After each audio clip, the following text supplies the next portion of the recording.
मौसा टिके गरम अच्छी माउसी खीरी बनाऊँ भगवान खीरी बनाऊँ बहुत गरम अच्छी कहीं ठाकुर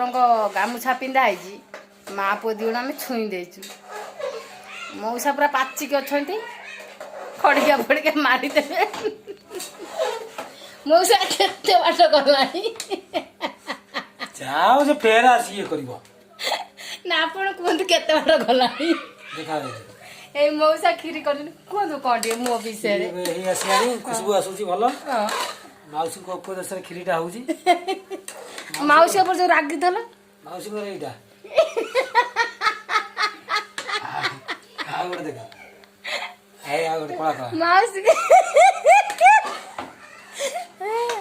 मौसा आज बनाई देखु रागरे कि मत हसौं ना चिया लगे देवे ना आज मौसा मत भल देवे खीरी खाए।